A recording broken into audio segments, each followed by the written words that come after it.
मेरा नाम जानवी है। मेरी उम्र 24 साल की है। मैं दिल्ली की रहने वाली हूँ। मैं एक साधारण से परिवार से हूँ। मेरे घर पर मेरी माँ और एक छोटी बहन है। मेरे पापा जी कुछ साल पहले ही गुजर गए थे, तो घर की जिम्मेदारी माँ और मुझ पर आ गई। मेरी माँ एक स्कूल में अध्यापिका है। उनकी जॉब से हमारा घर बस किसी तरह से चल रहा था। 17 साल की उम्र में मैंने अपनी 11वीं की पढ़ाई पूरी कर ली थी और कुछ काम की तलाश करने लगी, पर मुझे मनचाहा काम नहीं मिल पा रहा था। पर एक दिन मेरी किस्मत बदल गई। एक शाम को 6 बजे मैं घर जाने के लिए बस स्टॉप पर खड़ी थी, लेकिन कोई साधन नहीं मिल पा रहा था। तभी एक कार आकर मेरे बगल में रुकी और कार में सवार आदमी ने मुझसे पूछा, कहीं जाओगी? मैंने न में सिर हिला दिया, पर उसने बोला, डरो नहीं, रात होने को है। अगर कहीं जाना है तो बता दो, नहीं तो कोई बात नहीं। मैं सोचने लगी कि बात तो सही है, रात होने वाली है। अब पता नहीं कोई साधन मिलता है भी या नहीं, तो मैंने उन्हें बता दिया। वह बोला, मैं वहीं से होकर गुजरूंगा, चाहो तो चल सकती हो। मैं पीछे वाली सीट पर बैठ गई। कुछ दूर जाने के बाद ही उसने मुझसे पूछा, क्या करती हो? मैं बोली, अभी कुछ नहीं कर रही, अभी बस हायर सेकेंडरी की पढ़ाई पूरी की है। हम दोनों ऐसे ही बात करते रहे। उसको इतना तो पता चल गया था कि मैं काम की तलाश कर रही हूँ, पर उसने कुछ बोला नहीं। फिर मेरा घर आ गया और मैं गाड़ी रोकने को बोली। गाड़ी रोकने पर मैं उतर गई और थैंक्स बोली। उसने मुझे रुकने को कहा और मुझे अपना कार्ड दिया और बोला, अगर काम की जरूरत हो तो मेरे ऑफिस में कुछ जगह खाली है, अगर चाहो तो एक बार आकर देख लेना।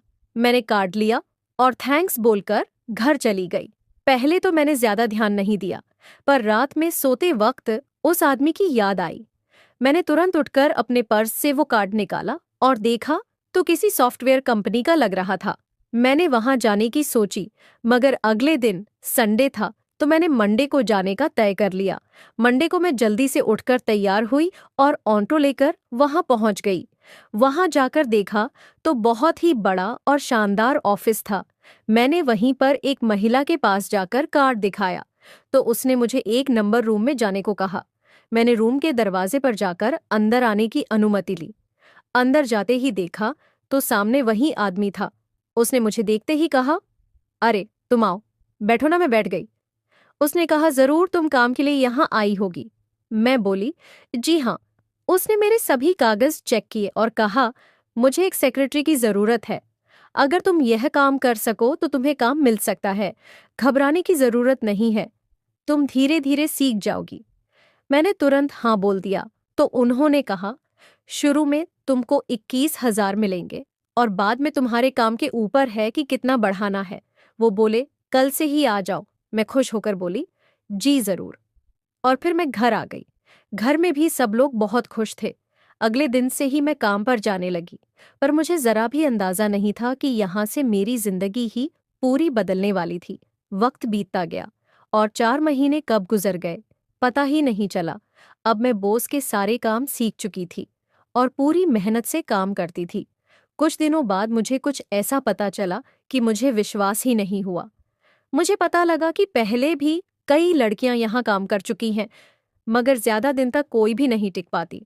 ऑफिस के कुछ लोगों से पता लगा कि मेरे बॉस कुछ रंगीले टाइप के व्यक्ति हैं, पर उन्होंने मेरे साथ अभी तक ऐसा कुछ नहीं किया था, तो मुझे विश्वास नहीं हुआ। मैं अपना काम करती रही। एक दिन संडे की छुट्टी थी, मगर बॉस ने कहा, कुछ काम है, ऑफिस में तुमको आना होगा। उस दिन मैं घर से ऑफिस के लिए निकली तो बाहर बहुत तेज बारिश हो रही थी। मैंने ऑटो लिया और चल पड़ी। फिर अचानक ऑटो में पानी के कारण कुछ खराबी आ गई। बहुत कोशिश के बाद भी ऑटो स्टार्ट नहीं हुआ। मेरा ऑफिस वहां से बस कुछ ही दूरी पर था, तो मैंने सोचा कि क्यों ना पैदल ही चली जाऊं, और मैं जल्दी जल्दी जाने लगी। मगर बारिश इतनी तेज थी कि वहां पहुंचते पहुंचते मैं पूरी तरह भीग चुकी थी। मैं अंदर गई तो बॉस मुझे देखकर बोले, अरे तुम तो पूरी भीग चुकी हो, कैसी लड़की हो? कुछ देर रुक जाती, मुझे भी समझ नहीं आ रहा था कि क्या करूं। यहाँ तो कोई कपड़े भी नहीं थे मेरे पास। उस दिन मेरे और बॉस के अलावा और कोई भी ऑफिस में नहीं था। बॉस ने मुझे एक टॉवल दिया और सिर पोंछने को कहा। मैं सिर पोंछने लगी। कुछ देर बाद अचानक मेरी नजर बॉस पर पड़ी, तो वह मुझे घूरे जा रहे थे। बॉस ने कहा, जाओ अंदर वाले रूम में जाकर कपड़े सुखा लो, और मैं रूम में चली गई। वहां पंखा चालू था और अपने कपड़े उतारकर मैंने टॉवल लपेट लिया। अपने गीले कपड़ों को मैंने फैला दिया ताकि कुछ सूख जाए। मैं वैसे ही टॉवल लपेटकर टेबल पर बैठ गई। अचानक दरवाजे पर आवाज हुई। मैं बोली, जी सर, बाहर बॉस थे। वो बोले, अंदर एक फाइल है, वह मुझे चाहिए। मैंने डरते डरते दरवाजा खोला। बॉस मुझे बहुत ही वासना भरी निगाहों से देख रहे थे और मैं सिर झुकाकर खड़ी थी। वह अंदर आए और मेरे कपड़ों को देखा, फिर फाइल देखने लगे और फाइल लेकर चले गए। कुछ देर बाद बॉस की आवाज आई, क्या कर रही हो? काम भी तो करना है।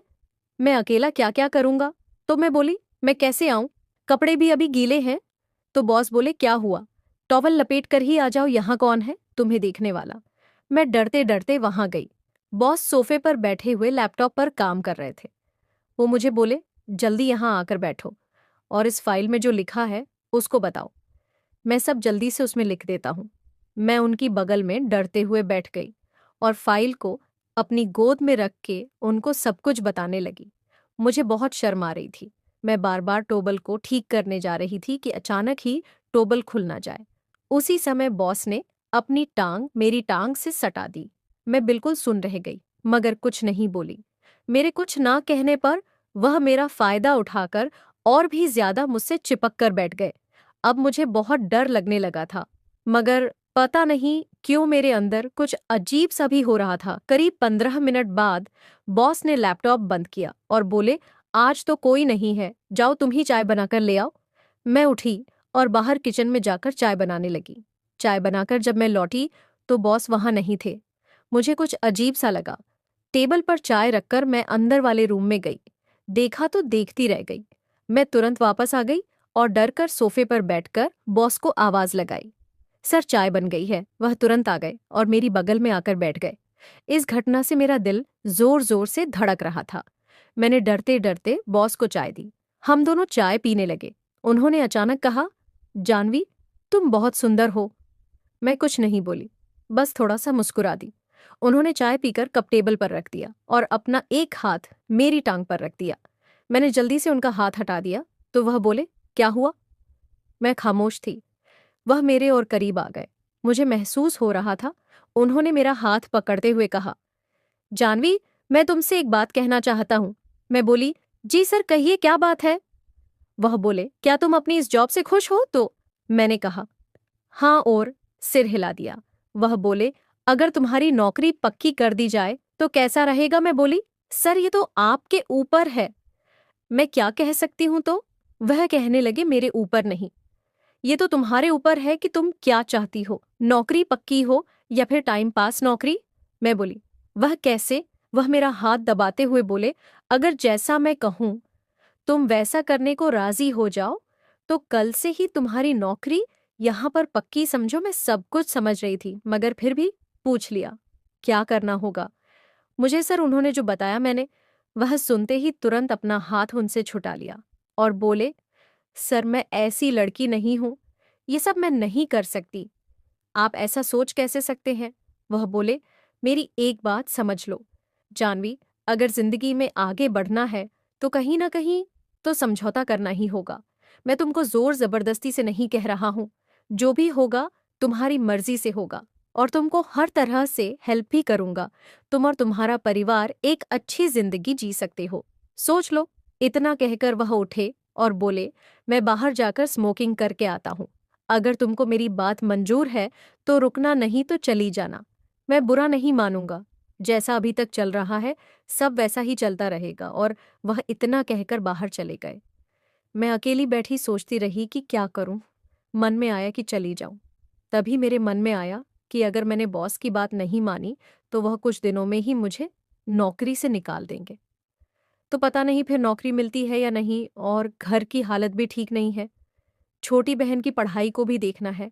अगर मैं बॉस की बात मान लेती हूँ तो घर और अच्छे से चल सकता है। और मैं वापस आकर सोफे पर बैठ गई। कुछ देर में बॉस आ गए और आते ही मुझे देखकर उनके चेहरे पर एक मुस्कान आ गई। वो बोले, तुम गई नहीं, मतलब कि तुम मेरी शर्तें मानने को तैयार हो? मैं उनकी तरफ देखकर बोली, हाँ, पर आपको पहले मेरी नौकरी पक्की करनी होगी। वह बोले, हाँ बिल्कुल, कल ही। और फिर मुझे अपनी कार से छोड़ने मेरे घर चल दिए। घर पहुंचकर उन्होंने मेरी माँ को खुशखबरी भी दे दी कि मुझे नौकरी में पक्का कर दिया गया है और मेरी सैलरी अब 21,000 से 50,000 कर दी गई है। मेरे घर पर सभी बहुत खुश थे, मगर उनको क्या पता था कि मैं आज अपने आप को बेच कर आई हूँ। ऐसे ही एक सुबह मैं ऑफिस के लिए तैयार हो रही थी कि तभी बॉस का फोन आया और मुझे अपने फार्म हाउस पर आने को बोल दिया। वह कहने लगे कि घर में बता दो कि 2-3 दिन के लिए बाहर जाना है। मैंने अपने बैग में कुछ कपड़े रखे और माँ को बताकर मैं सीधा वहीं चली गई। मैं जानती थी कि पक्का वही काम होगा, इसके लिए मैं ये जॉब कर रही हूँ। जब वहां पहुंची और अंदर गई तो देखा कि कुछ और लोग भी वहां मौजूद थे। मैंने सोचा शायद कोई मीटिंग होगी। सब बैठकर किसी काम के लिए बात कर रहे थे। 2-3 घंटे तक मीटिंग चलती रही। मीटिंग खत्म होने के बाद बॉस ने फार्म हाउस के नौकर को बुलाया और उसको कुछ कहा। वो तुरंत किचन में गया और बहुत कुछ खाने पीने का सामान ले आया। उसमें एक केक भी था। बॉस ने मेरे हाथ से केक कटवाया और सबने नाश्ता किया। उसके बाद सभी लोग जाने लगे। बॉस उन लोगों को बाहर तक छोड़ने गए। मैं वहीं पर बैठी रही। जब बॉस वापस आए तो मैंने देखा कि बाकी सभी लोग तो जा चुके थे, लेकिन उनमें से एक आदमी वहीं पर रह गया था। बॉस ने मुझे फ्रिज से वाइन और गिलास लाने को कहा और मैं जब लेके आई तो बोले, 2 गिलास क्यों लेकर आई हो? एक और लेकर आओ। तुम भी तो हो। मैंने मना कर दिया, सर, मैं नहीं पीती। तो बस उसने कहा, रोज नहीं पर आज खास दिन है, आज तो पीना ही होगा। मैं कुछ देर रुकी, फिर जाकर एक और गिलास ले आई। बॉस ने तीनों गिलास में वाइन और आइस डाली और मुझे गिलास दे दिया। मुझे बहुत कड़वा लग रहा था, मगर किसी तरह मैं पूरा पी गई। मुझे तुरंत ही नशा सा लगने लगा। उस आदमी ने बॉस के कान में कुछ कहा। बॉस ने मुझे पास आकर बैठने को कहा। उस आदमी ने मेरा गिलास उठाया और अपने हाथ से मुझे पिलाने लगा। मैंने बॉस की तरफ देखा तो बॉस ने कहा, अरे कोई बात नहीं, पी लो। अगर प्यार से पिला रहे हैं तो मुझे कुछ अच्छा नहीं लग रहा था। तभी बॉस ने कहा, जानवी सुनो, ये यहाँ 2 दिन तक रुकने वाले हैं और इनकी सेवा के लिए तुमको यहाँ इनके साथ रहना होगा। मैं बोली, मतलब सर? मतलब इनकी देखभाल करनी है? मुस्कुराते हुए बोले कि बाकी तुम समझदार हो। ना चाहते हुए भी मुझे हाँ करना पड़ा। बॉस बोले, चलो मैं अब चलता हूँ। फिर वह बोले, अगर कोई प्रॉब्लम हो तो मुझे फोन करना। मैंने हाँ में सिर हिला दिया, मगर अंदर से अजीब सा डर था कि मैं कहाँ फंस गई। आज वह आदमी मुझे बड़ी ही गंदी निगाहों से देख रहा था, जैसे खा ही जाने वाला था। मुझे बॉस के ऊपर आज मुझे बहुत गुस्सा आ रहा था कि मुझे किसके साथ छोड़कर चले गए। मेरा सारा नशा हवा में उड़ चुका था।